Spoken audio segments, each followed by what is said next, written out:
Sulyap ni Mariloy kay Nay Anita, tagos sa puso. Hindi pa niya nasasabi na ang pangarap na kolehiyo, parang bula na lang. Ang scholarship na pinaghirapan niya, walang saysay na, dahil mas pinili niyang magtrabaho. Para kay Ligaya, ang bunso nilang kapatid, para matupad nito ang kanyang mga pangarap. Anak, bakit ganyan ka tumingin? May sasabihin ka ba? Tanong ni Nay Anita, puno ng pag-aalala. Tumango si Mariloy, puso'y kumakaba. Huminga siya ng malalim, bago sinubukang magsalita. Nay Anita. Nay, kasi po, naisip ko lang na magtrabaho muna ako. Tapos, saka na lang ako mag-aral ulit. Hindi pa niya tapos ang sasabihin, nang sumabat si Nay Anita. Hindi ka na mag-aaral, Mariloy. Bakit naman? May scholarship ka na, yun malaking tulong yun. Tumayo si Mariloy at nagtungo sa lababo. Nay Anita, may panahon pa naman. Hindi naman siguro huli ang lahat kung uunahin si Ligaya. Tsaka wala pa sa isip kong mag-asawa hanggat di pa ako nakakatapos. Kayo muna ni Ligaya ang priority ko. Ipinangako ko kay Tatay Ramon, kapag ako'y nagkaisip, ako na ang sasalo sa naiwan niyang obligasyon sa pamilya natin. Rest in peace, Tay, bulong niya, sabay sulyap sa litrato ng kanyang ama. Idinawit mo pa ang Tatay Ramon mo. Ang sabi namin ng Tatay Ramon mo, pag-aaralin namin kayo kahit gumapang pa kami sa hirap. Dalawa kayo ni Ligaya dapat mag-aaral. Kaya ko pa magtrabaho, malakas pa ako, matigas pa rin si Nay Anita. Nay Anita, huwag na po. Ang tigas talaga ng ulo mo. Nakuha mo na ba ang iyong trabaho na ikaw ay maging katulong sa mansyon ng pamilya Galvez at ngayon mo lang sinasabi sa akin? Wala nang mag-asawang Galvez sa mansyon kaya sino ang a-applyan mo roon? Si Tiyang Doray po, nirekomenda niya ako sa anak ng mag-asawa. Naghahanap daw po kasi ng makakasama sa bahay. May binigay naman po na day off, Sabado-Linggo. Nandito ako, Nay Anita, paliwanag ni Mariloy. Sinong anak ba? Ang alam kong anak lang na mag-asawa ay 2. Panganay Anita na anak daw po. Sigurado ka na ba, anak?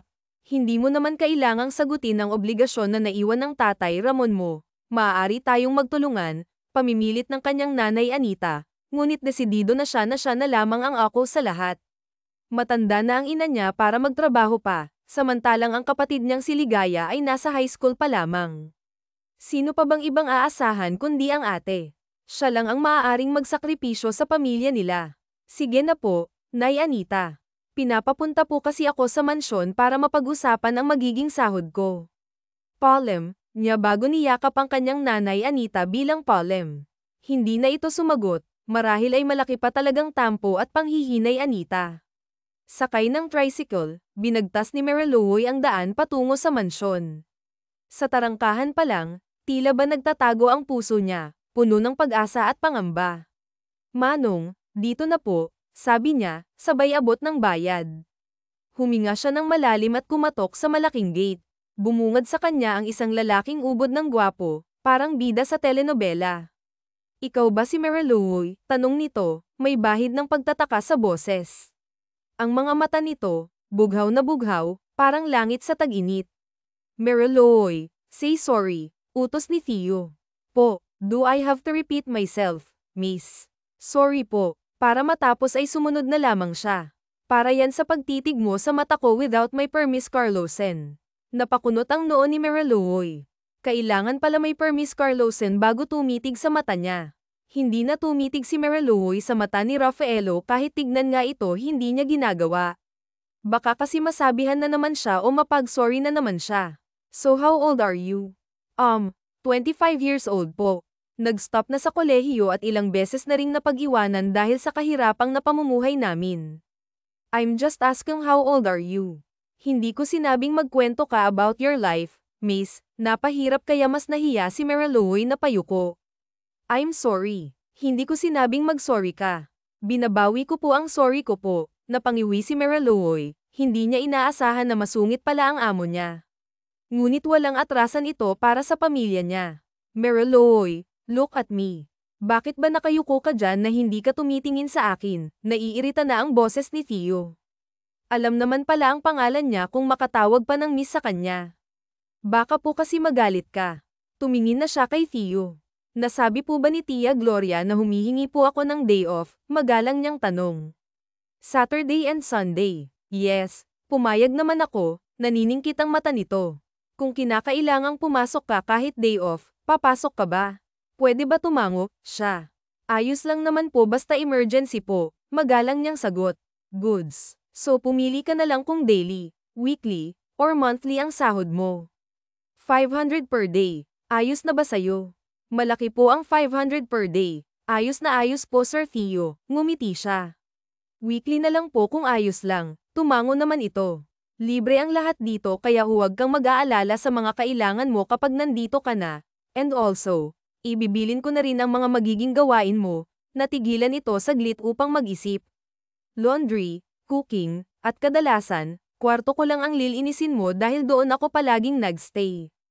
May mga bisita ako at nais ko sanang malinis ang sala at don't worry, pag may bisita akong di nadagdag, may extra cash akong di nadagdag. May sarili kang kwarto, katabi lang ng kwarto ko para mabilis lang kitang matawag if ever may extra akong iutos, mahabang paliwanag ni Rafael sa kanya. No problem po, Sir Theo. Ibibigay ko po ang best ko para masunod lahat ng bilin mo. Kung sakaling may babastos sa'yo na isa sa mga bisita ko, maaari kang mga tuwiran. Maaari mo ring sabihin sa akin, bilin pa nito matapos sabihin lahat kay Marilouoy. Umuwi na siya dahil bukas pa naman kasi ang start niya dahil mag-aayos pa siya ng magagamit niyang damit. Tinanaw na lamang ni Rafael si Marilouoy, mukhang soft-hearted ang dalaga. Matiis kaya nito ang pagiging mainitan ng ulo niya. Pumasok na siya sa kanyang silid.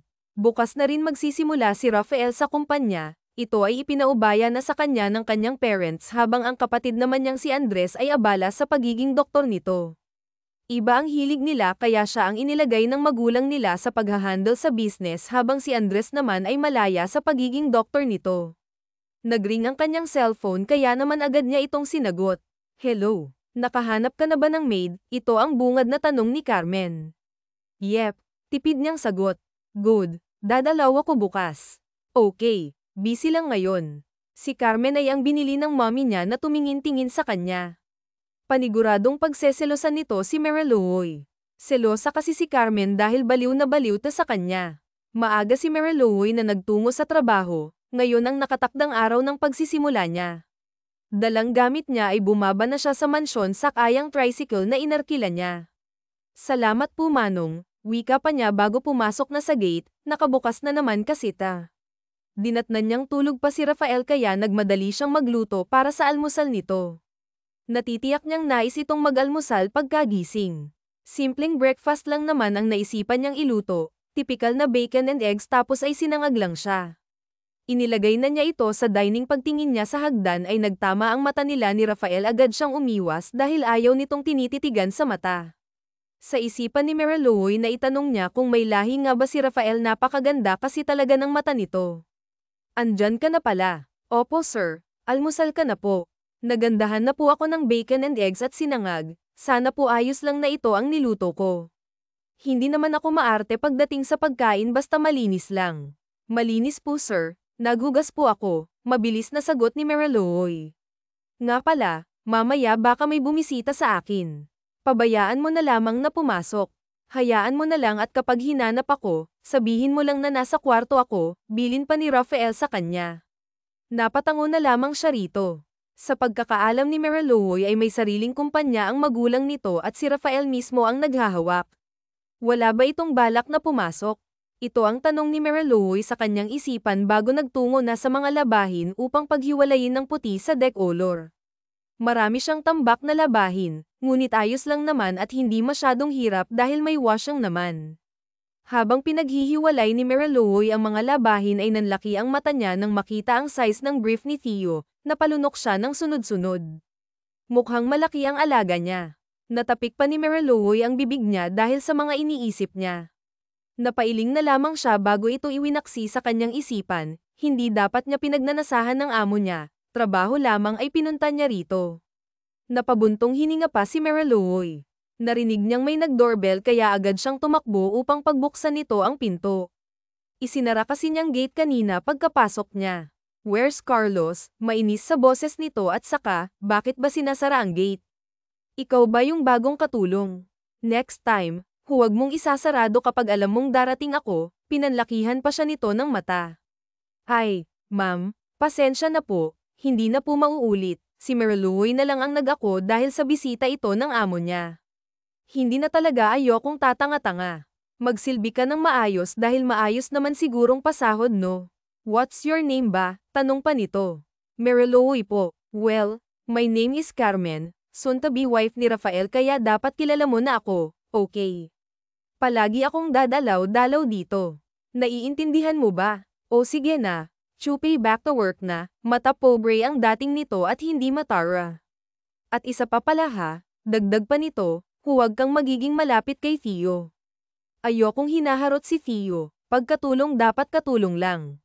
Gets mo? At kung bisita lang dapat bisita ka lang, hindi mo ako dapat maliitin dahil hindi ikaw ang amo ko ma'am, madiing sagot ni Mariluoy dahil pansin niyang iba na ang tabas ng dila ni Carmen. How dare you? At sinong nagsabing maaari kang maging bastos, dinuro siya ni Carmen. You are just a housekeeper, katulong, alipin iyan ka lang Mariluoy, napangisi pa ito na talagang naghahanap ng away. Hindi tayo magka-level dito lang kita, itinuro ni Carmen ang paa nito. Maaari po kayong magsalita in nice way ma'am, pero ang pangi-insulto niyo foul na. Hindi ho ako pipi para hindi ipagtanggol ang sarili ko. Si Sir Thien nasa kwarto, natigilan si Mariluoy at napatabang yung mukha niya nang sampalan siya ng malakas ni Carmen. Para magising ka sa kakapalan ng pagmumukha mong sumagot sa akin. Know your enemy Mariluoy, pwede kong sirain ang buhay mo. Nakakaawa ka lang kasi kaya sige palalampasin ko ang pagsagot-sagot mo sa akin. Matalim ang titig ni Carmen sa kanya. Carmen, what are you doing? Inaaway mo ba si Mariluoy? Agad siyang sinuri ni Theo. At bakit ko naman aawayin ang katulong mo? Ano ako si Raulo? Hindi ako pumapatol sa mga low class though may awa ako sa mga H. Napasulyap si Carmen sa kanya sa mahihirap na gaya ni Mariluoy pinakilala ko lang ang sarili ko gumiti pa si Carmen na parang walang ginawa. Hindi porket mahirap pwede mo na akong apihin, sinabunutan ni Mariluoy si Carmen at ibinalik ang sampal nito sa kanya. Hindi ikaw ang amo ko kaya't wala akong ibang susundin kung hindi si Sir Rafael lang, madiing wika pa niya.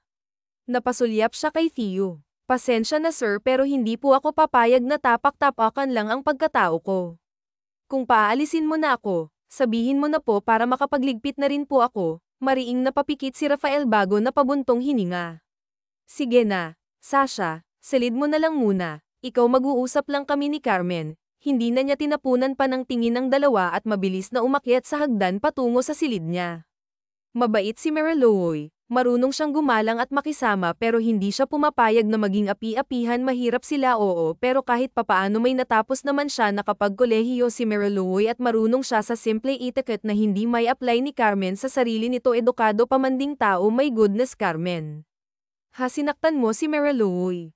Ano bang problema mo pupunta ka rito para insultuhan ang tao dahil lang sa niya ang gate hindi mapigilan ni Carlos ang pagkainis niya as CEO naman katulong lang yun pwede namang tapalan ng pera at isa pa pinakilala ko lang kung sino ako sa'yo ako ang pinagkakatiwalaan ni Tito at Tita Carmen sumosobra ka na ayokong pakialaman mo ako at ang tao ko rito wala kang karapatan na pagsalitaan ang kasambahay ko dito sa bahay, naiintindihan mo ba? Mag-sorry ka kay Mariluoy o hindi ka na makakatungtong pa sa pamamahay ko kahit kailan. Hindi ka na rin makakalapit sa akin. Wala akong pake kahit kausapin mo pa ang mommy ko. I don't care, madiing wika ni Carlos. Fine, ito na nga magsosorry na. Okay, chill, napakainit ng ulo mo, inis na pahayag ni Carmen. Totoo sa kanya, napabugan ng hangin si Theo. Mukhang kailangan niyang kausapin si Mariluoy tungkol sa nangyari. Habang nasa silid si Mariluoy, ay hindi niya mapigil ang maluha at umiyak ng tahimik. Kapag talaga mahirap ka, tago sa buto ang mga pang-iinsulto ng isang tao sa'yo. Kapag naging pipi ka, wala ka nilang magagawa kung hindi tanggapin at lunukin ang mga sinasabi nila. Naaawa si Mariluoy sa kanilang kalagayan. Hindi nga hadlang ang kahirapan para makapagtapos ka. Pero may pagkakataon na kailangan mong mamili kung pangarap mo na ba o obligasyon muna sa pamilya. Ito ang isang mabigat na dahilan niya kaya kahit ayaw man niyang manatiling mahirap lang na iniinsulto ng kahit na sino, sa ngayon wala talaga siyang magagawa. Siguro may pagkakataon din na angat siya. Agad na tinuyo ni Mariluoy ang luha niya nang may kumatok sa pinto at magsalita, Mariluoy, pwede bang lumabas ka muna? May gusto lang sabihin si Carmen. Sandali lang po, Sir Theo, sagot niya bago inay anitaos ang sarili. Pinilit niyang hindi magpahalata na umiyak siya. Lumabas siya't bumaba sa sala kung saan naghihintay si Rafael at si Carmen na kanina lang ay halos late na pati pamilya niya. Kahit na ganun ang naging asal nito o kahit pa nagkasakitan sila'y pinilit pa rin niyang magbigay ng ngiti. Bakas pa rin ang pagiging matare nito at talagang mukhang personal ang galit nito sa kanya. Mariluoy, pasensya na sa mga nasabi ko, tila balabag ito sa loob ni Carmen. Hindi na mauulit ang nangyari. Alam ni Carmen na mali siya. Sana hindi ito maging dahilan ng pag-alis mo. Tulad ng sabi ko, maaari kang magsalita ng tuwiran at sabihin sa akin kung mauulit pa, paliwanag ni Rafael na ikantango niya bago sumagot, wala na po sa akin yun. Sige po, magtatrabaho na po ako. Ito na lamang ang sinabi ni Mariluoy bago nag-excuse sa mga ito. Hindi totoong ayos na sila ni Carmen dahil sa mata at porma pa lang ng kilay ni Carmen, mukhang wala itong balak tantanan siya sa pagtataray nito at pang-iinsulto. Sinabi na lamang ni Mariluoy sa sarili niya na sisikapin niyang huwag patulan si Carmen at umiwas na lamang kung sakaling babalik ito upang magtaray na naman. Tinuloy na ni Mariluoy ang pag-aayos niya ng labahin. Nakapagsimula naman na siya at habang naglalaba, binabanlawan na rin niya ang mga nauna niyang natapos. Napansin na lang niyang tanghali na kaya balak na sana niyang magluto para sa pananghalian ngunit nakita niyang nakabihis si Theo. Ah, sir. Hindi ka po dito manananghalian, takang tanong ni Mariluoy. Hindi na, ikaw na lamang. May meeting kasi ako sa dinner na lang siguro. Mariluoy, pakisara na lang ang gate paglabas ko at kapag wala ako, wala kang ibang aasahan na bisita kaya kahit sinong dumating, huwag mong papapasukin, bili ni Theo. Ah, sige po, sir. Inihatid na niya ito ng tingin ngunit tulad ng una ay hindi niya tinititigan ang mata nito dahil sa mukhang conservative ito. Sa kilos ni Theo, halata na talaga ang pagiging masungit nito kaya kung ano ang inaasal nito ay dapat na siguro siyang masanay Anita. Matapos ang meeting ni Carlos ay hateng gabi na, wala pa siyang kain kaya gutom na talaga siya. Wala na siyang balak dumaan sa restaurant para lang kumain, nais niyang sa bahay na upang after kumain, maaari na siyang mag-shower at magpahinga. Hindi tulad sa labas na magmamaneho na naman siya pauwi. Hindi niya inaasahang mahihintay siya ni Mariluoy dahil hateng gabi na, wala na rin naman siyang balak na istorbohin pa ito. Kaya pagtapat niya sa gate ay pababa na sana siya upang buksan ito nang makita niya si Mariluoy na pinagbubuksan na siya. Nagulat pa siya ngunit agad naman siyang gumarahi at pagbaba niya, kita niyang inaantok na ito. Bakit hindi ka pa natutulog? Hindi ko naman sinabing hintayin mo ako masungit na sabi niya. Naisip ko lang po, sir, na baka gutom ka pag-uwi at gets kung mahihiya kang manggising. Kaya ginawa ko ang lahat para mapanatili kong gising ko. Sandali lang, Sara, iinitin ko lang ang pagkain mo, palom nito bago siya iniwan. Napailing na lamang siya bago hinubad ang kanyang saplot, nagsando na lamang din siya bago nagtungo sa kusina. Naniningkit ang mata niya nang makita niyang nagulat si Mariluoy. Why? Hindi lang po kasi ako sanay Anita na nakikita ko ang muscles mo, Sir Theo, nahihiyang pag-amin nito. Iniinit ko na po, sandali na lang po ito. Ngunit imbes na sumagot ay nagtanong siya sa dalaga, bakit wala ka bang boyfriend? Malamang may nobyo ka at agad siyang utol nito. Wala ho akong nobyo. Priority ko po ang pamilya ko kaya wala akong panahon sa pagnanabina. Tumango siya. Mas mabuti nga kung ganun, tama lang na pamilya muna at sa future muna bago ang kung ano-anong bagay at isa pa puro tambay lang naman ang tao dito. Kawawa ka lang. Hindi naman po dahil sa puro tambay ang mga kaedad ko rito pero ayaw ko lang po talaga. So you mean, ayos lang sa iyong tambay. Mag-isip ka, Mariluoy, itaas mo ang standards mo. Sir Theo, ang sa akin lang basta masipag, magalang sa magulang at may takot sa Diyos at merong pangarap sa buhay. Wala naman akong sinabing tambay ang nais ko, napairap si Theo. Luto na ba yan? Napakadaldal mo, pagsusungit na naman niya. Luto naman na po ito, iniinit ko na lamang. Inilagay na ito ni Mariluoy sa mangkok. Kain na po, aalis ka na po, bakit, Sir Theo, May nais ka pa bang iutos? Takang tanong ni Mariloy na natigilan sa akmasana nitong paghakbang palabas sa kusina. Maupo ka muna. Nais kong may kasama ako habang kumakain. Takot ka po ba sa multo? Natatawa pa si Mariloy. Multo? Hindi totoo ang multo. Mariloy. Huwag kang childish. Kung hindi po totoo ang multo, sino pong nakapasan sa likod mo? Napatulala sa takot si Theo. Takot ka nga po sa multo, sir. Naiiling habang tumatawa si Mariloy. O sige na po, sasamahan na kita kapag hindi ako nakatulog ngayong gabi mag-isa. It's your fault kahit sabihin nyo. Sasamahan mo ako dahil sa pananakot mo, Mariloy, naiinis na sagot ni Theo. Nagjo-joke lang naman si Mariloy ngunit mukhang natakot talaga si Rafael sa sinabi niya. Ayaw na siya nitong pahiwalay at mukhang nais pa siya nitong isama sa silid ni nito. Sir, paalala lang ha. Pambata lang ang multo, panakot lang yun sa bata pero hindi talaga sila totoo. Sinusubukang bawiin ni Mariloy ang nasabi niya. No, sinabi mo na tapos gabi pa ngayon kaya oo. Aaminin ko, takot ako sa multo, Mariloy. This is your fault, gabi na naisipan mo pang mag-joke ng ganyan, ngayon parehas tayong magdusa. Dalawa nakakapit si Rafael sa laylayan ng damit niya. Paalala lang, matutulog na po ako. Iyon na po ang kwarto ko at iyon naman po ang sa inyo, itinuro niya ang katabing silid niya. Yun po, o yun naman yung sa inyo. Malapit lang, sige na po sir huwag na po tayong magpatagal dito sa labas, pagod ka na po. Hindi ba oo pero nawala pagod ko dahil sa lintik na maltong sinasabi mo, napabuntong hininga si Mariloy. Pray lang sir tapos kanta ka ng song ng Superbook, tinapak niya ang balikat ni Theo. Good night po sir. Naputol siya sa sinasabi pa niya ng bamulong si Theo, kahit na ngayong gabi lang patulog muna ako sa silid mo, wala akong gagawin. Ayoko lang mag-isa, Mariloy. We can share naman sa kama right? Pumayag ka na, boss mo naman ako eh. Wala akong gagawin sa'yo at also this is your fault, pakiusap ni Theo. Sasamahan na nga lang kita sa room mo sir hanggang sa makatulog ka na bukas wala na yang takot mo. Ang hirap naman po palang mag-joke sa inyo. Matatakotin masyado, naiiling pa niyang sabi. Pumayag naman si Theo, humiga na ito habang siya naman nakaupo sa gilid at hinihintay na makatulog si Theo. Gusto mo ba sir tapikin pa kita? Pagbibiro pa niya upang matawa ito. Namumuro ka na sa akin ngayong gabi ah, manda ka bukas, Mariloy, inirapan siya nito na binaliwala na lamang niya. Napakasungit, takot naman pala sa multo, nais niyang matawa sa iniisip niya ngunit pinigil na lamang niya ito. Hindi na malaya ni Mariloy na kahihintay niyang makatulog si Rafael siya na ang nakatulog. Nagising bandang 2:00 si Theo, nakita niya si Mariloy na nahihirapan at hindi maayos ang pwesto nito, nakatulog na pala ito.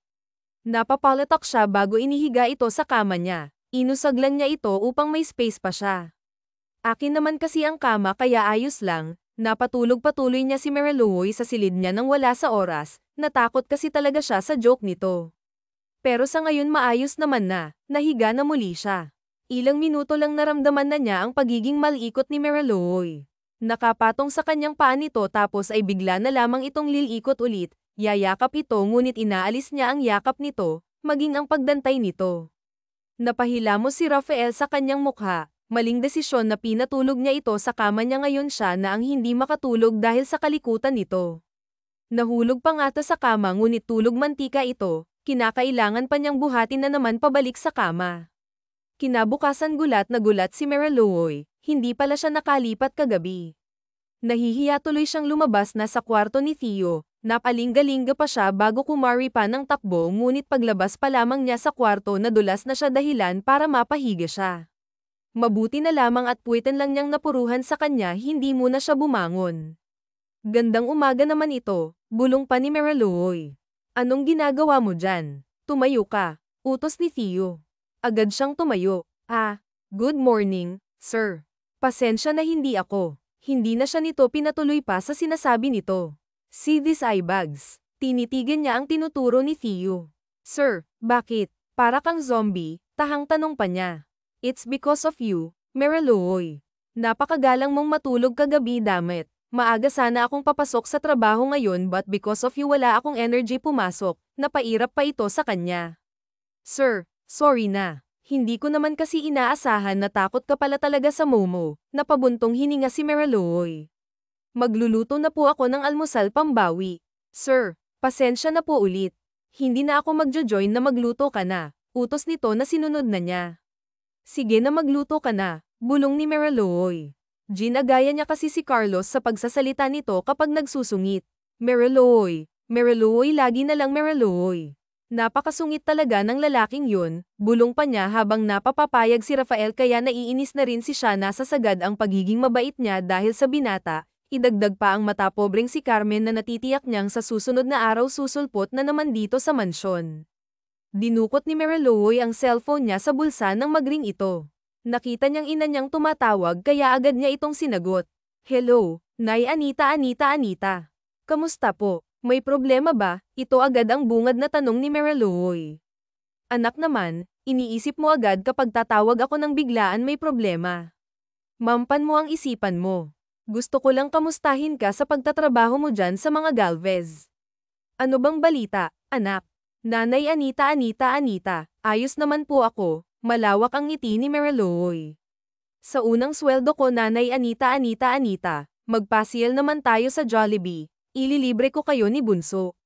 Naku ikaw talaga, itabi mo na lang ang ibang pera mo kesa igastos mo pa sa amin anak.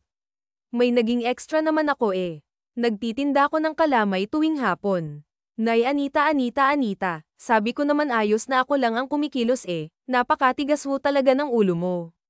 Kapag ako naka-day off, pupunta ako sa puntod ni Tatay Ramon isusumbong kita. Magaan lang naman itong trabaho kaya hayaan mo na ako. Nais ko lang na kahit papaano makatulong ako sa gastos dito sa bahay. Pandresis anak, paghapon lang talaga tsaka dito lang ako sa mga kapitbahay natin. Napabuntong hininga na lamang si Mariloy. Sige ho Nanay Anita. Tawag na lang ako mamaya at masikuhin lang po ako. Naghain na si Mariloy, tatawagin na sana niya si Rafael nang marinig niyang may kausap. Sinubukan niyang pakinggan kung sino ang kausap nito at narinig niya ang boses ng ama ni Theo. Nagsumbong si Carmen na may attitude daw ang katulong na nakuha mo, marami pang mahahanap na iba kaya huwag kang mahihinang dyan. Ayoko sa taong hindi marunong lumugar, Theo. Dad, let me handle this one. Kilala natin si Carmen, masyado siyang seryoso na wala na sa lugar at bakit tao ko pang pinag-iinitan niya. Pakinggan mo si Carmen, baka gusto lang niya ang best for you. Bakit ba kasi ayaw mong pansinin si Carmen? She's a moral mayaman ang angkan. Don't tell me sa kung sino-sino ka lang pumapatol. Kauri mo hanapin mo. Higher your standards. I want Carmen for you. Napailing si Mariloy. Talaga palang sinisiraan siya ni Carmen sa walang kwentang dahilan. Napabuntong hininga na lamang siya. Talaga ho palang malaki ang galit ni Ma'am Carmen sa akin. Ano pakisabi po na wala akong balak na paguluhin ang buhay ko. Trabaho pera lang po ang kailangan ko. Narinig mo ang usapan namin ni Dad. Don't mind him. Strike to lang ang daddy ko and don't worry about Carmen hindi niya uulitin ang ginawa niya. Nais matawan ni Mariloy dahil sa hindi siya naniniwala na titigil na si Carmen.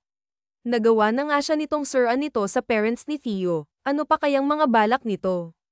Baka sa susunod ay ang pagpapatalsik na sa kanya ang plano nito. Mukha talagang nabuwisit sa kanyang dalaga. Well hindi naman ta problema ni Mariloy. Ito naman ang unang nagtari at ng insulto. Sinagot lamang niya si Carmen at ibinalik ang pagtrato nito sa kanya. Pinag-alala niya si Theo. Habang nag-aalmusal ito ay naglilinis na muna siya. Papasok ako mamaya, baka hindi ako dito mag-dinner. Ikaw na lamang ang mag-dinner ngayong gabi. Overtime ako sa trabaho kaya ang mga bilin ko tatandaan mo palagi. Napatango naman siya ng mabilis. Akala niya puyat na bakit nais pa rin niyong pumasok imbis na magpahinga na lamang. Hindi na namalaya ni Mariloy yung pag-alis ni Theo. Nakita na lamang niyang bukas na ang gate kaya agad na lamang niya itong sinara. Abala siya sa paglilinis ng may mag-doorbell, kinakailangan na naman tuloy niyang iwan ang ginagawa niya upang alamin kung sino ang tao sa labas. Ngunit pagbukas niya sa gate ay nagulat siya ng dalawang armadong lalaki ang nagtutok sa kanya ng barrel. Pumasok ito sa gate at isinara yun. Pasok, malakas ang sigaw nito habang nakatutok pa rin ang baril sa kanya. Magnanakaw. Kapag minamalas nga naman talaga si Mariloy. Sa laki ba naman kasi ng bahay ni Theo, hindi na nakapagtataka na may mga magnanakaw na maeengganyo. Mga boss, katulong lang naman ho ako sa bahay na ito eh. Umalis pong may-ari at wala rin po akong alam sa mga alahas o perang nakatago dito, paliwanag at pakiusap ni Mariluoy. Alam kong may puso po kayo, parang awa ninyo. Huwag niyo ho sana akong sasaktan kung wala man lang akong maibigay. Halos maglumuhod na si Mariluoy para lang huwag siyang saktan ng mga ito. Natawa pa ang isang lalaki bago siya sinigawan. Tumahimik ka, di kami naawa, wala na kami noon, itinikom na lang ni Mariluoy ang kanyang bibig para hindi na magalit ang mga ito at baka mas lalo lamang itong magalit. Kinuha ng mga ito ang mahahalagang alahas ni Theo, alam nila kung saan ta nakalagay. Maging ang vault ay tinangka nilang buksan ngunit nabigo ang mga ito. Matapos makuha ng mga ito ang alahas ay nagsisibak na ang dalawa. Halos hindi makahinga si Mariluoy sa kaba at sa labis na pag-iyak. Takot na takot siya dahil akala niya mamamatay na siya kanina. Kapag namatay siya, sino en susuporta sa kapatid at nanay Anita niya. Hindi pa rin matigil si Mariluoy sa pag-iyak. Kahit nanginginig ang kanyang kamay ay agad niyang inireport sa pulis ang nangyari. Wala siyang balak patagilan pa ito, nais niyang mahuli ang dalawang armadong lalaki na nanloob sa kanila. Parating na rin si Rafael dahil tinawagan na rin niya ito upang malaman ito ang insidenteng nangyari. Isa pang kinakatakot ni Mariluoy ay ang pagkawala ng mga alahas. Paano kapag hindi na ito naibalik, siya ba ang magbabayad nito? Mariluoy agad siyang napasulyap kay Rafael na magsalita. Toto, dumating na pala ito at hindi man lang niya napansin ang mga pulis naman ay nag-iimbestiga na. Sir, Tio, hindi ko po alam kung paano ko ipapaliwanag lahat pero sir, hindi na siya nito pinatapos pa. Agad itong nagsalita dahilan para matigil siya.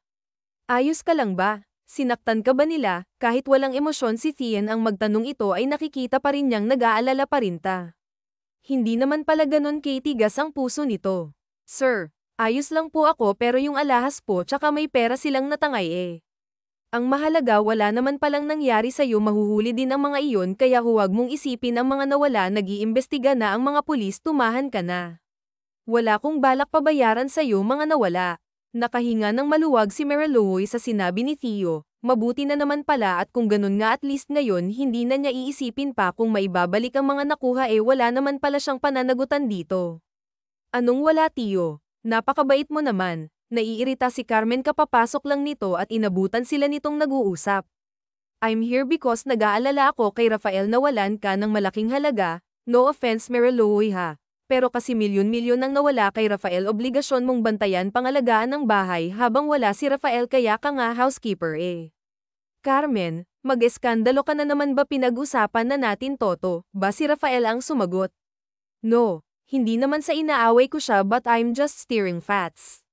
Sa tingin mo ba matutuwa sila Tito kapag nalaman nilang nawalan ka? Ito ang unang beses na manakawan ka, right? Do you think may something dito na amoy mo bang naamoy ko? Sumulyap pa si Carmen sa kanya.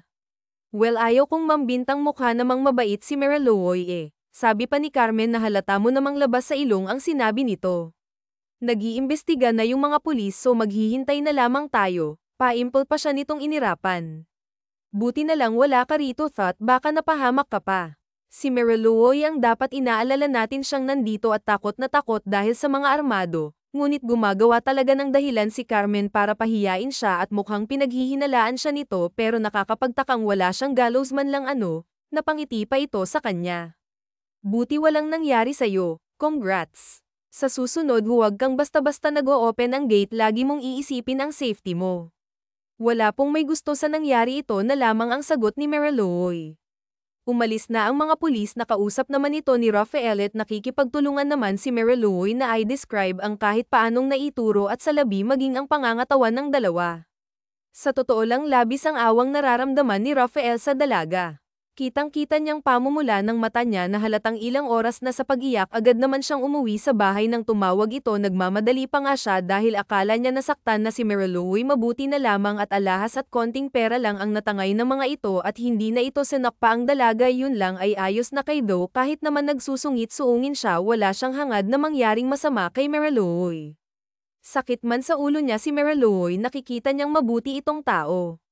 Hindi ka ba nagtataka? Napasulyap siya kay Carmen na may hawak pang wine glass na may laman, hindi pa ito umuuwi dahil nais nitong samahan pa siya. Pinakiusapan rin naman niya si Carmen na wag i-report sa kanyang amang nangyari, magagalit lamang at baka makapagsalita na naman ng masama. Napaka-istrikto kasi ng ama niya at wala itong pinapalampas, hindi nito iniisip ang nararamdaman ng ibang tao, basta nais nito ay sabihin ang nais nitong sabihin, habang ang ina naman niya ay mabait at nakasuporta lamang sa ginagawa niya, maging ng kapatid niyang bunso. Ang ama lang naman nila ang istrikto at palaging nagpupush sa kanila kahit paayo nila. Tinatanong kita kung hindi ka ba nagtataka, pag-uulit ni Carmen, kaya bumalik siya sa diwa niya at natigilan sa malalim na pag-iisip. Saan ako magtataka, Carmen, kay Mariluoy, bago pa lang ang babaeng yun. Nagtitiwala ka na sa kanya, Carlos, matalino ka, huwag kang utu-uto, kaya kung kinakailangan na pati si Mariluoy paimbestigahan mo, gawin mo, wala naman sigurong masama, hindi ba?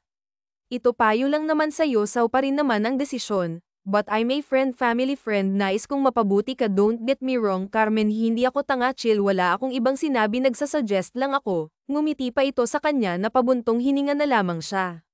Wala ka bang gagawin? Umuwi ka na, Carmen, kaya ako narito sa bahay, nag-imbestiga na ang mga pulis, napahirap ta. Ayaw mo bang samahan muna kita? Hello? Para akong tanga, nakakadalaw saw, hindi mo man lang na-appreciate, simula na mas lalo pang lumala yung pang-i-ignore mo sa akin, Carmen, tama na yung pagdadrama, family friend ka namin at hanggang doon lang ang kaya ko, ngunit bigla na lamang naghubad si Carmen sa harapan niya. Hindi naman nagbago ang ekspresyon ni Rafael, hindi naman kasi unang beses na makakakita siya ng katawan ng babae. Ayaw mong magpainit sa gabi mo kahit parausan lang, ayos lang, Carlos, pansinin mo din ako, Carlos. Carmen, magsuot ka ng saplot mo, wala kang aasahan sa akin, hindi ako hayok sa babae, respect yourself, Carmen. Kinuha ni Carmen ang kamay niya at iginawi ito sa malulusog nitong hinaharap. Touch me, mapang-akit nitong utos. Lumamlam ang mata ni Rafael na pasulyap siya sa pinto dahil hindi naman pala nakasara ang silid niya. Nakita niya ang gulat na reaksyon ni Mariluoy, agad itong nag-iwas ng tingin at nilagpasan ng silid niya.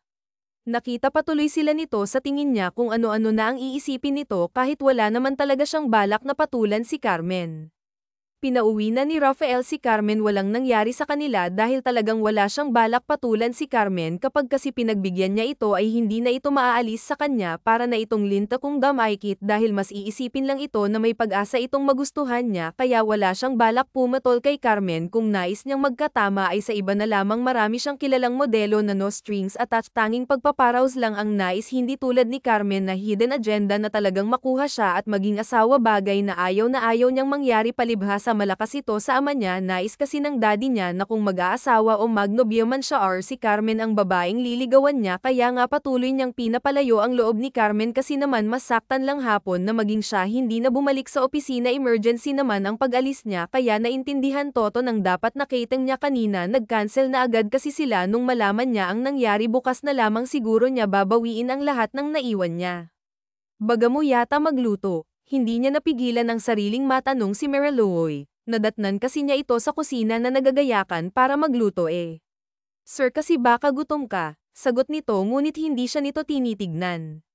Mariluoy, pwede bang huwag kang ganyan makipag-usap, kapag naman sinabi kong maaari mo akong titigan ay pwede na huwag ka nang nakayuko, umiiwas ang tingin, iniisip mo ba yung nakita mo kanina? Sir, wala naman po kong pakay sa nakita ko, iisipin ko na lang po na wala akong nakita sa susunod ho, kasi mag-lock ho kasi kayo ng pinto, sabi na nga ba, tama siya, iniisip nga nito na nagtutukaan. Mariluoy, hindi ako pumapatol sa kaibigan, she's a family friend, wala akong balak na sirain yon, iginagalang ko pa rin si Carmen kahit na may pagkasama ang ugali niya, kaya ano man ang iniisip mo, wala yun. Sandali, bakit nga ba nagpapaliwanag siya? Napailing si Rafael bago napabuntong hininga. Basta huwag mong isipin na nagtutok kami kanina, naiirita ako, pagsusungit niya, wala naman po akong sinabi na iniisip ko yun, defense ni Mariluoy. Wala nga, pero halata naman sa mukha mo na yun ang iniisip mo. Huwag mo na akong lokohin, Mariluoy, inirapan niya ang dalaga. Bakit ko naman po lolokohin ang boss ko, sir?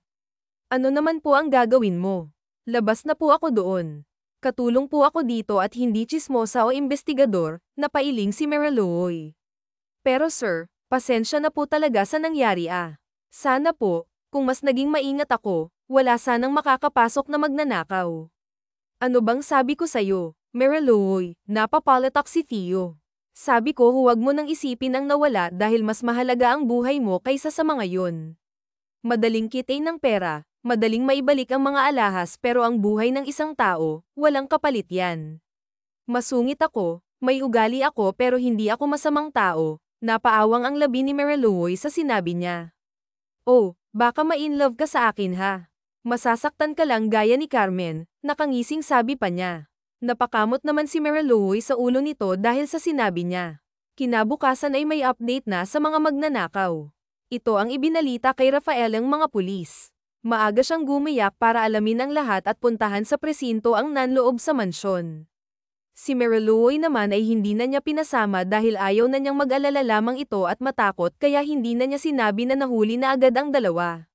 Hinay anita-anitaan lamang niyang gawin ang routine nito. Nagpaalam na lamang siya na may pupuntahan, bagay na hindi naman tinanong pa ni Mariluoy. Tumango lang ito sa kanya bago isirado ang gate. Mabilis naman siyang nakarating sa presinto. Nagulat pa nga siya dahil nandun rin pala si Carmen. Ayaw talaga nitong papahuli sa nangyayari. Napailing na lamang siya't nilampasan ng dalaga kahit pabinati siya nito. Wala siyang balak magpanggap. Sinukat pa, tinignan niya ng masama ang dalawang magnanakaw. Kung nakakamatay lamang ang titig niyang kasing talam ng bagong hasa na itak ay baka patay na ang dalawa sa mga oras na ito. Napakalakas ng loob niyong pag nakawan ako, napangisi siya. Pasalamat kayo't hindi niyo sinaktan ang kasama ko sa bahay dahil kung nagalusan niyo si Mariluoy, hindi ako papayag na makulong lang kayo, madiing wika niya. Kumalma ka nga Carlos at pagsalitain mo muna ang mga pulis, si Carmen ngang samaway sa kanya. Sige, sir, ipaliwanag mo na, utos pa nito sa mga pulis. Sir Theo, itong dalawa na ito, turo ng pulis sa nakakulong, sila ay kusang sumukot ibinalik ang mga ninakaw nila. Well, that's good to know, mabutit mahal nyo pa ang buhay nyo, malamig na sambit niya. Pero sir, may inamin ang dalawa na talaga namang hindi rin namin inaasahan. Ano pa? Ako diba, napairap si Carmen. Sabi na nga ba tama ang kutob ko, hirit pa nito. Ano ba yun? Walang emosyong tanong niya bago napatitig kay Carmen. Theo, sorry to say this but you need to know the truth. Si Mariluoy, kasabwat siya ng dalawa. Si Mariluoy nagtimbre sa dalawa tungkol sa mansyon. Well, alam naman natin ang dahilan bakit niya nagawa yun, pero bakit sao ba pinagtanggol mo pa naman din sa akin? Napakabait mo sa kanya, paano kanyang trinay anita-anitador, ayaw maniwala ni Theo. Hibang ka na ba? Bakit mo ba pinagbibintangan si Mariluoy? Sir, totoo ang sinabi ni ma'am. Galing po mismo ta sa salaysay ng dalawa at pinirmahan nila ang kanilang salaysay, hindi makapaniwala si Rafael sa nalaman niya. Paano nga bang nagawa ta ni Mariluoy? I told you, Theo, may something sa babaeng yun. Mukha lang maamo pero may tinatago palang kasakiman at pagiging traidor. So, ano na ngayon ang plano mo? Mas mabuting tanggalin mo na siya. Hindi siya kumibo. Napasulyap siya sa dalawa na hindi makatingin sa kanya. Hindi ko iaatras ang demanda ko. Ikulong niyo ang dalawa na yan. Utos niya bago lumabas na sinundan siya ni Carmen. Theo, sandali, Carmen. Kahit ngayon lang tigilan mo muna yung pangungulit sa akin. Kung ano man ang gagawin ko, desisyon ko na yun, wala ka ng pake, galit na sigaw ni Theo. Hindi siya makapaniwalang trinay anita-anitador siya sa sarili niyang pamamahay. Wala sa isipan ni Mariluoy kung ano bang nangyayari kaya naman masaya lang niyang ginagawa ang tungkulin niya. Naisipan pa nga niyang mag-bake ng cookies para kay Rafael pasalamat lang dahil sa hindi siya nito sinusungitan. Napakabait pa rin naman pala nito kahit na may pagkamasungit. Likas na siguro talaga sa lalaki ang pagiging masungit. Kahit naman masungit si Rafael ay alam naman ito kung kailan magiging mabait at iniintindi nito ang nararamdaman ng isang tao. Humahanga siya kay Rafael dahil sa ipinapakita nito. Mariluoy, ang boses ni Rafael ay parang hindi talaga maganda ang mood nito, iba ang aura nito. Napangiti pa rin siya bago sumagot, sir, nakabalik ka na po pala. May ginawa akong cookies para sa'yo. Sana tanggapin mo bilang pasasalamat ko. Pinutol siya nito. Pasasalamat? Saan? Pasasalamat kasi hindi ko pinaniwalaan si Carmen, napangisi si Theo. Oo, sir. Pasalamat na rin dahil doon kasi hindi ka naniwala sa mga paaring niya sa akin. Alam mo naman, sir, na ayaw talaga ni Ma'am Carmen sa akin paliwanag niya dahil ayaw niyang masamain ni Rafael ang sinasabi niya. Baka ayaw niya saw kasi ni-sense niyang tama siya. Huwag kang magmaang-maangan pa, Mariloy. Umamin ka na, baka sakaling maawa pa ako't hindi ka Aidmanda. Matalim ang titig ni Rafael sa kanya. Dito na nasaktan si Mariloy. Ano bang sinasabi nito? Bakit bigla na lang itong umuwi na galit at siya ng pinupuntirya? Maayos naman sila kagabi na nag-uusap, maayos din sila kanina pag-alis nito, nagpaalam pa nga ito. Ngunit bakit ngayon galit na ito sa kanya? Pinagsasalita kita, Mariloy, sigaw ni Theo. Sir, ano po bang sasabihin ko? Ano bang sinasabi mo, sir? Diretsuhin mo na kasi ako para hindi naman ako mukhang tanga na humuhula rito at talagang nagmamaang-maangan ka pa. Sige, Mariloy, pagbibigyan kita. Naiintindihan ko na ayaw mong mapahiya pero Mariloy hindi mo ta matatakasan. Bakit mo ako tinraidor? Bakit mo kinuntsaba ang dalawang magnanakaw? Gets kung kailangan mo ng pera panustos sa kapatid mo. Pero isang malakas na sampal ang nakapagpatigil kay Theo. Isang malakas na sampal sapat na para mahimasmasan sa mga pang-iinsulto na rinig niya sa mga oras na ito. Unang-una, Sir Doe, madiin ang pagsasalita ni Mariloy. Dugot pawis ko ang puhunan ko para kumita ng pera upang may maitustos sa pamilya ko. Wala akong ipinanghihingi piso para ipanggamot ka. Kung siya ang nagsabi dahil taga sa buto ang galit niya sa akin pero ito lang masasabi ko ha. Mahirap kami sir oo, pero hindi kami magnanakaw. Hindi ako pinalaking manloloko, sakim, traidor o magnanakaw. Wala akong ginagawang masama para mag-sorry, magmamakaawa at magpaliwanag sa'yo. Tanging kasalanan ko lang ay ang hindi pag-iingat, lumuluha si Mariloy. Ang hirap maging mabait, ang hirap maging maintindihin at ang hirap maging mahirap kasi kadalasan kami yung inaabuso. Nagagawa niyong mabaliktad kasi ano ba kakayahan ko? Kahit sabihin kung wala akong kasalanan, hindi mo ako paniniwalaan kasi binulag ka na ng mabilis mong paniniwala. Asahan mong wala na ako mamaya. Salamat sa isang linggo na pananatili ko rito. Tumalikod na si Mariloy na patuloy lang sa pagluha. Nagtungo na siya sa kanyang silid upang ayusin ang mga gamit niya. Mariing napapikit si Theo. Tama nga ba siya ng pinaniwalaan? Napahilamos niya sa kanyang mukha bago napaupo. Sa mga oras na ito alam niyang umiiyak si Mariloy habang nag-iimpake. Nais niya itong puntahan sa silid nito ngunit nagdadalawang isip siya kung susuwayin ba niya ang desisyong nabitawan na niya.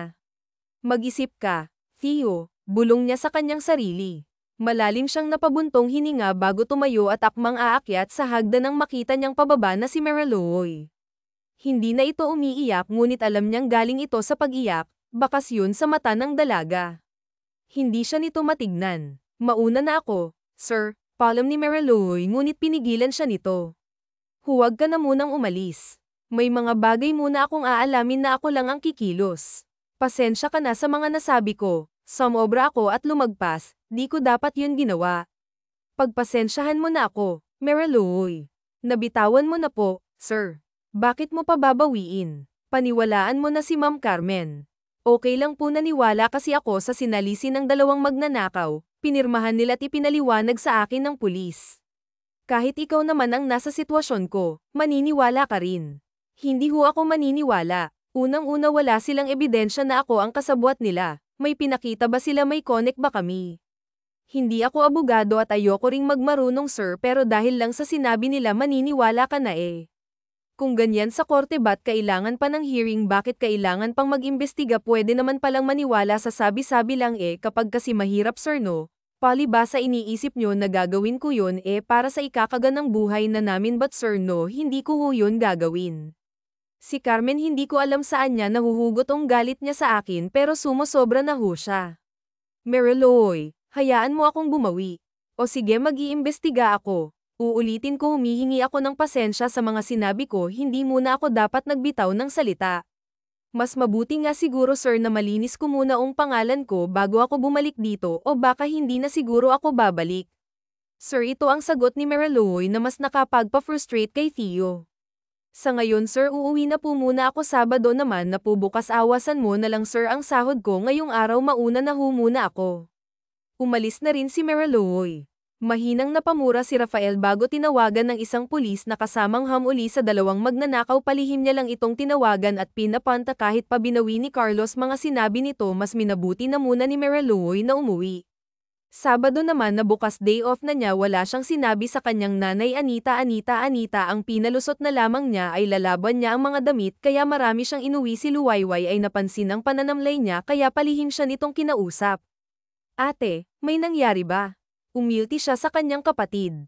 Wala naman. Ba't mo na itanong? Kasi ate, kilala kita, may nangyari ano?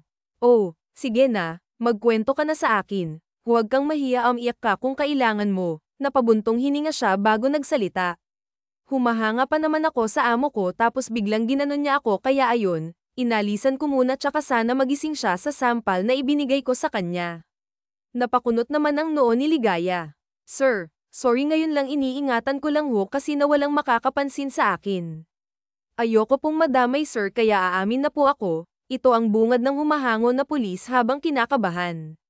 Napatango si Rafael bago sumagot. Ito na yung pera mo, reward sa pagiging matapat mo. Sige, sabihin mo lahat sa akin kung ano talaga ang totoo. Napabuntong hininga muna ang pulis bago nagsalita. Sir, ang totoo, wala talagang kinalaman ng kasambahay mo sir to.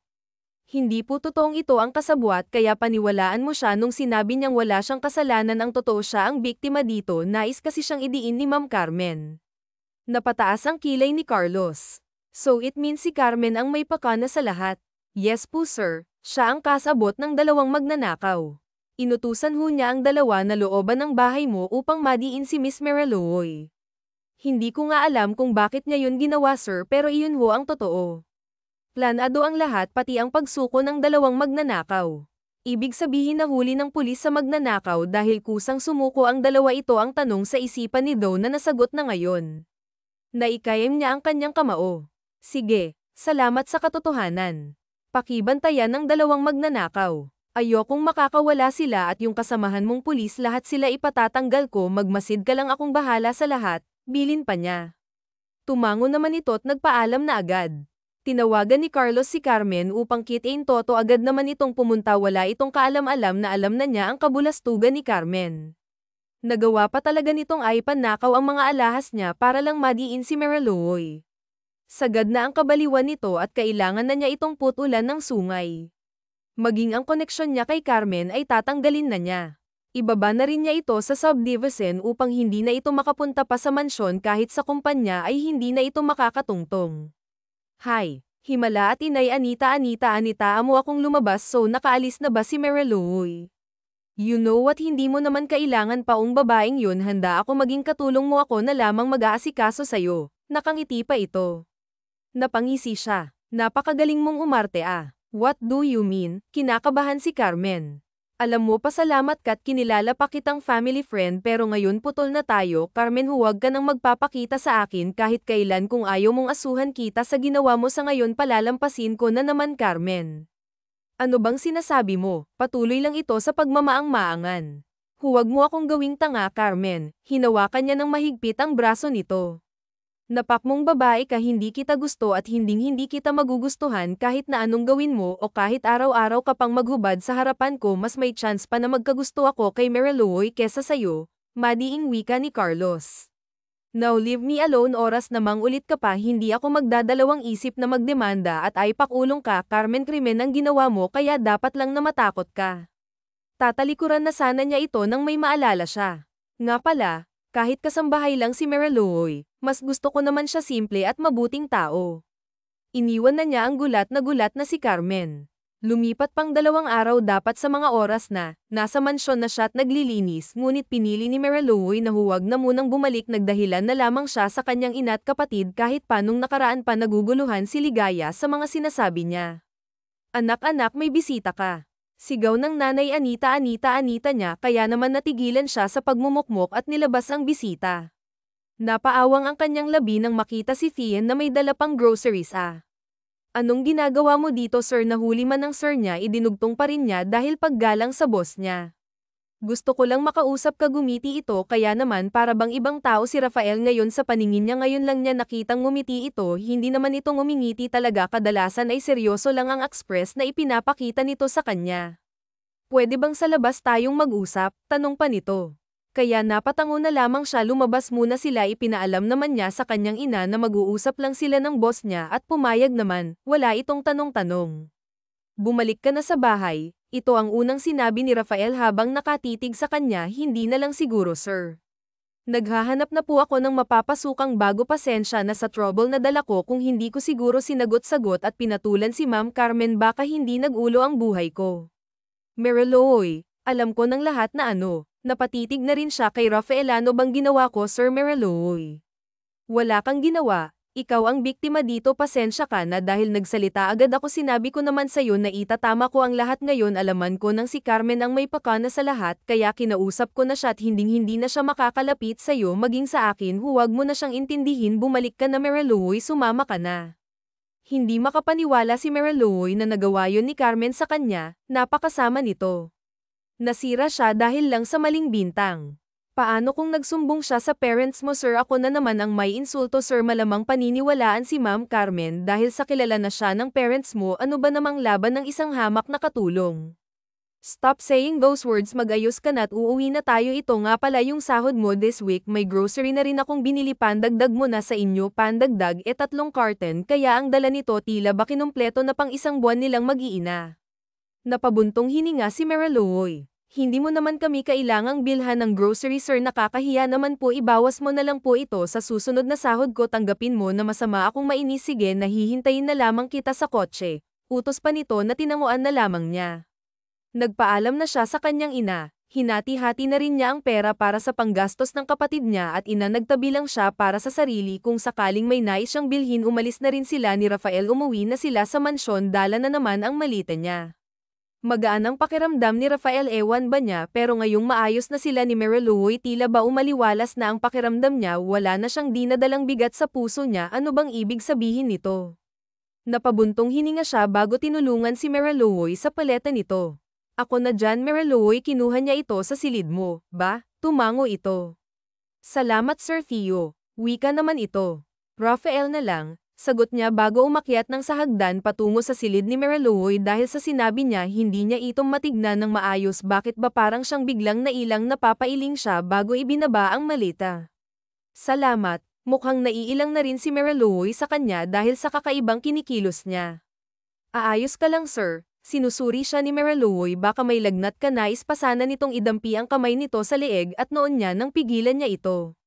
I'm fine Mariloy, bumabawi lang ako dahil sa mga sinabi ko. Again, I'm sorry dahil sa mabilis kong paniniwala kay Carmen. Hindi na mauulit pa ang nangyari kaya sana ipanatag mo na ang loob mo sa akin Mariloy. Paliwanag pa ni Theo. Mabuti naman pala kung ganun makakapagtrabaho na ako ng maayos na hindi inalala si Carmen. Hindi ako papayag na magawa pa ulit niya ang sayo Mariloy. Kalimutan mo na sana mga nasabi ko. Bilin pa niya. Pero bakit sobrang bait mo naman yata? Hindi ka naman ganito ah. Napakamot pa ito sa ulo. Pakiramdam ko ang kapalit ng kabaitan mo. Mas malalang galit na pairap si Theo. Sabi ko ipanatag mang damdamin mo. Don't mind me. Ganito lang ako. O sige na Maywan, nakita may mga gagawin pa ako. Palam niya bago iniwanan si Mariloy sa silid. Paglabas ni Rafael agad na napangiti si Mariloy. Para siyang baliw na napakalawak ang ngiti. Ibang ka na Mariloy, ano bang iniisip mo na gusto kanya yun mangyayari? Para siyang baliw na sinasabihan ng kanyang sarili. Humiga siya sa kamat natawa. Sobra naman yata ang bait niya. Mas nakakapogi kapag ganun siya makipag-usap at true motto sa akin. Mas napapahanga niya ako sa mga ginagawa niya at mabuti na lang inalam niya ang totoo. Patuloy lang sa pagkausap sa sarili si Mariloy. Nagpagulong-gulong pa siya. Matapos ang pagmumuni-muni niya ay naisipan na niyang bumaba hapon na kaya kailangan na niyang maghanda para sa dinner nila. Dinat na niya si Rafael na nagkakape. Pansin niyang mahilig ito sa kape kaya siguro matatakotin ito lalo na sa multo. Tinatawa-tawa mo. Natatawa pala siya habang nakatingin kay Theo. Wala naman, may naalala lang ako. Palusot na lamang ni Mariloy. Magluluto na ako ng dinner. Palam pa niya bago naghanap ng maaaring ulam ngayon. Sana si Rafael sa manok kaya oras na siguro para magyuli naman siya. Gusto mo bang sa labas na lang tayo? Natigilan si Rafael ang mapatitig siya rito. Para itong kinakabahan. Sa labas na lang sana tayo mag-dinner. Napakamot pa ito sa batok para lang hindi mo naisipin kung anong uulamin ngayong gabi. Paliwanag pa nito. Date ba ito ang naitanong ni Mariloy sa kanyang isipan. Ngayon lang siya inay anitaan ni Rafael na kumain sa labas nang biglaan nag-dress si Mariloy. Simpleng dress na talaga namang kinatitan ni Doe. Tila ba iba ang pakiramdam niya at parang bumabalik siya sa pag-teenager kung saan may kilig siyang nadarama. Nakakahiya ba ang suot ko kasi naman nakatitig ka sabihin mo lang Tio maaari ako magpalit, paninigurado pa niya. No. It's fine you're so gorgeous nagulat lang ako hindi ko inaasahan na ganyan ka pala kaganda, napaiwas ta ng tingin. Let's go. Hindi alam ni Mariluoy ang isasagot niya sa naging reaksyon sa inamin ni Rafael ngayon lang niya narinig kay Rafael ang salitang maganda ngayon lang siya nito binati kinikilig si Mariluoy ngunit hindi siya nagpapahalata hindi siya paisi taget na dahil lang sa sinabi ni Rafael ay paniniwalaan na niya mixed signals ang ibinibigay nito kaya ayaw niyang maging paniwalain ayaw niya itong maging sanhin ng unang heartbreak niya dahan-dahan ipinagbukas siya nito ng pinto at ay nalalayan pang pumasok sa kotse. Where your seat be? Utos pa nito agad naman niya itong sinunod pagkapasok ni Rafael sa kotse ay tahimik lang sila wala rin naman siyang sasabihin at nakasanay anitaan nilang hindi sila masyadong nag-uusap ni Rafael nag-uusap lang naman sila nito dahil sa trabaho ngayon nalalabas sila wala siyang may topic kung itanong niya kaya kung anong kulay ng brief nito napailing si Mariluoy sa naisip niyang kalokohan ano ba itong pumapasok sa kanyang isipan para siyang hibang hindi naman siya ganito akasalanan ta ni Rafael dahil nagbibigay ito ng motibo sa kanya para bang nahahatak na siya ni Rafael pagdating nila sa restaurant ay pinagbukas naman siya ni Rafael ang pinto ay nalalayan siya nitong bumaba ngunit dahil ma-pride siya at nagmamadali ay nauntog pa siya sa kagaganya nakakahiya tuloy kay Do na bigla na lamang napaiwas ang tingin siguro ayaw nitong mapahiya siya at mas nais nitong pigilan ang tawa nito be careful, Mariluoy, wika pa nito. Pasensya na, baka masira ko pa yung bubong ng kotse mo, nahihiyang sabi pa niya. Mauuna munang mabutas ang ulo mo, Mariluoy. Napakatibay ng bubong ng kotse kumpara sa ulo, buntong hininga. Inay anitaos niya ang kanyang sarili bago napasulyap kay Rafael na pinagmamasdan pala siya. Inay anitaan na siya nito na restaurant lang, hindi cheap. Ang ganda mo. Always remember that, Mariluoy. Bigla na lamang nilagok ni Mariluoy ang tubig na nasa mesa dahil sa gulat niya kay Theo. Pinopormahan na ba siya nito? Ano ba? Panliligaw na ba ito o bumabawi lang ta dahil sa nangyari? Hindi na maipaliwanag ni Mariluoy ang naiisip niya. Napangiti si Theo. Masaya siya nakitang nag-e-enjoy si Mariluoy sa kinakain nito. Nahihirapan siyang mag-elegante kaya naman nagkamay na ito at sinabayan niya ito. Wala namang masamang magkamay. Nakatingin sa kanila ang mga tao at hati ang opinyon. May ibang natutuwa at iniisip na magkasintahan sila ngunit may mga taong iniisip na nakakahiya ang ginagawa nila. Ngunit ang mas gusto ni Rafael aminin man niya o hindi ay ang iniisip ng iba na magkasintahan sila. May problema ba sa mukha ko? Napansin siya ni Mariluoy na nakatitig sa kanya. Wala naman. Natutuwa lang ako. Sana una palang ganito na no, kumunat ang noon nito. Ha, you make me want to be a better man. Natigilan sa sunod-sunod na pagsubo si Mariluoy. Nakatitig ito sa kanya at hindi alam ni Rafael kung papaano niya babawiin ang kanyang sinabi dahil mukhang nabigla ang dalaga ngunit bigla itong sumenyas sa nabubulunan kaya naman sa gulat ay bigla siyang tumayo at tinulungan itong maalis ang bumabara sa lalamunan. Nag-alala din ang mga taong kasabay nilang kumakain at ang mga staff sa restaurant ay tatawag na sana sa ambulansya ngunit naaga pa naman. Si Mariluoy kung nakakahiya ang ginawa ni Mariluoy kaninang pagmamadali sa paglabas sa kotse kaya siya nauntog ay mas nakakahiya ang nangyari ngayon, kamantak na siyang mamatay dahil sa nabulunan lang naman siya. Ngayon ay nasa kotse na silang dalawa, hindi makakibo si Mariluoy habang si Rafael tila ba nag-iisip. Plano na sana niyang magsalita na si Carlos. Kalimutan mo na yung nangyari kanina, bili nito bago napasulyap sa kanya. Ayos na ba yung pakiramdam mo? Hindi na ba masakit ang lalamunan mo? Pasensya ka na sa iskandalong ginawa ko kanina ha. Ito lamang ang naisagot ni Mariluoy bago napayuko. Inangat ni Rafael ang mukha niya. Ang cute mo. Totoo. Anong cute sa muntikan ng mamatay? Ito ang naisisigan na tanong ni Mariluoy ngunit napabuntong hininga na lamang siya. Mukha akong baliw, bulong na lamang niya bago napailing. For me, cute ka. Stop saying those words. Imbes na i-down mo ang sarili mo, bakit hindi ka? Pinutol niya si Theo. Bakit hindi Magdi? Natawa ito. Isa pang nakaka-turn on sa'yo yang humor mo. I think, natigilan to't napatitig sa mata niya. I think gusto nakita, Mariluoy, pag-amin ni Theo. Gusto mo ako? Seryoso ka ba? O baka naman trip mo lang, natawa pa si Ko sa sinabi niya. Kung mantitrip ako, Marami akong maaaring pagtripan na babae imbes na ikaw. Medyo napahiya si Marilouy sa part na oo nga naman may point naman, kaya lang hindi siya agad naniniwala. Final na ba na ako talaga ang gusto mo? Mas maraming mas maganda sa akin. Housekeeper mo lang ako, Theo, paalala ni Marilouy. Bakit ba palagi mo nalang binababa ang sarili mo? Hindi nakakababa para sa akin kung housekeeper ka. Alam ko ang nararamdaman ko. Marilouy and I like you. Pag-amin ni Doe na talaga namang hindi niya inaasahan. Matapos ang pag-amin ni Rafael sa kanya ay hindi na alam ni Marilouy kung magiging maayos pa bang samahan nila bilang mag-amo o bilang manliligaw na niya si Doe. Naguguluhan na talaga siya. Malalim yata yung iniisip mo, tungkol ba to sa pag-amin ko? Alam mo Marilouy, hindi mo ako kailangang ituring P.M. ituring mo ako bilang ako, pwede ba yun? Pakiusap ni Rafael sa kanya. Pero papaano ang parents mo Carlos? Nakakahiya na nandito lang ako bilang katulong tapos liligawan mo ako iisipin ng iba na inakit lamang kita kaya ko nakuha ang loob mo. Ito ang inaalala ni Marilouy. Ako na ang bahala sa lahat walang makakapang-apisaw kapag sinabi kong gusto kita paniwalaan mo ako, Marilouy. Ngayon lang ako nahibang ng ganito sa isang babae sa loob ng mixing panahon I like you. Kung maaari huwag ka na magtrabaho ayokong binababa sarili mo ayokong may ilang kat ayaw na ayaw kong ikakahiya sarili mo kapag may ibang tao totoo ba talagang gusto mo ako, nauutal pa si Marilouy. Hindi kasi siya makapaniwala na nahulog sa kanya ang boss niyang ubod ng Sunggit. Papaano ko ba mapapatunay anitaan na totoo ang sinasabi ko, nag-isip pa si Rafael bago napatitig sa kanya, sinuri siya nito. Alam ko na, malambing ang boses ni Theo. Napaawang naman ang labi ni Marilouy dahil hindi niya alam ang iniisip ni Theo. Nais ba siya nitong galawin sa tingin nito talaga namang kinakabahan si Marilouy kapag pinilit siya ni Carlos talaga namang mawawala ang paghanga niya rito. Maaari ba kitang halikan? Palam pa nito habang nakatitig sa kanyang labi. Ko natatakot ako. Hinaplos ni Ko ang kanyang buhok.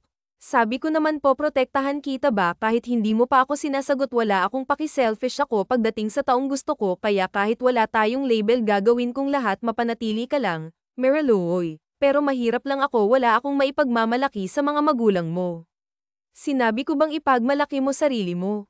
Wala akong pakay kung ano ka pa Marilouy o kung anong kalagayan mo. Tanggap kita maging sino't ano ka man kahit kuto ka paigip kita sa ulo ko forever. Natawan naman si Marilouy talaga naman kasing nagawa pang bamanat ni Rafael sa seryosong pag-uusap nila. Carlos nais kong kilalanin ka pa. Pasensya ka na kung hindi pa agad kita masasagot, nagdadalawang isip kasi ako sa totoo lang hindi ko alam kung paano ko pagsasabayin ng pagiging amo mo at pagiging manliligaw mo. Siguro maghahanap na lang muna ako ng ibang trabaho Rafael ayaw ko rin kasing maging dahilan ng panliligaw mo para hindi na ako kumilos dito sa bahay mo ayokong itrato mo akong espesyal dahil amo pa rin kita.